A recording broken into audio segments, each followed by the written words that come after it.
Est-ce que, comme Augustin de Romanet, Nicolas Notebaert, vous ne mettez pas en travers de ceux qui veulent prendre moins l'avion? Il n'y a aucun problème à ce que le choix soit individuel. La question collective, c'est comment on diminue les émissions de carbone. L'avion, vous l'avez dit, je crois, Christophe Jacobacci, il y a quelques jours, c'est à peu près la voiture aujourd'hui. Une voiture thermique.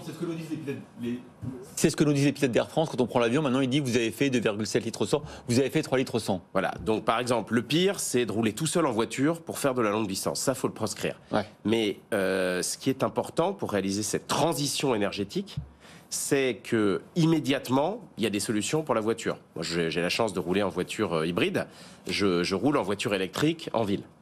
Dans l'avion, ça va prendre un peu plus de temps. Donc, le gros travail pour limiter les émissions des avions, c'est ce que nous faisons dans les aéroports, limiter au maximum nos émissions dans l'aéroport, j'y reviendrai, on est leader mondial de la décarbonation des aéroports, et ensuite de travailler à l'avion du futur, ce que nous faisons avec Airbus, pour ce que, au plus tard en 2035, il y ait les premiers avions à hydrogène vert.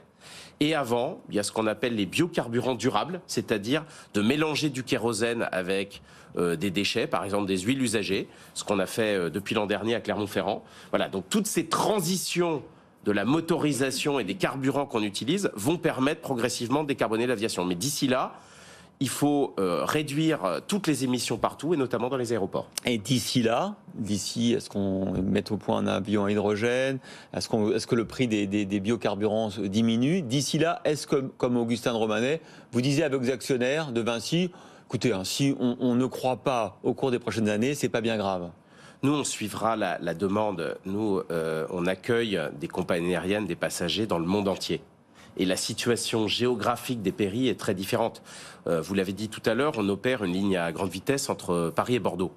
Entre Paris et Bordeaux, il y a une solution de grande vitesse en 2 heures. Donc, bien évidemment, avant même l'interdiction du Bordeaux-Orly, les passagers avaient massivement migré sur le train. Quand vous avez, à l'inverse, des pays où la population augmente beaucoup, où le niveau de vie augmente beaucoup, la plupart de ces pays disent « Attention !» Vous avez consommé du carbone au cours des années passées. Nous, on est en plein développement. Et l'un des enjeux de notre développement dans ces pays, c'est justement de les pousser eux aussi à la décarbonation de leurs infrastructures, en profitant un petit peu de notre vision et de notre histoire. Donc, imaginez que simplement dans un seul pays, on va régler les émissions, non.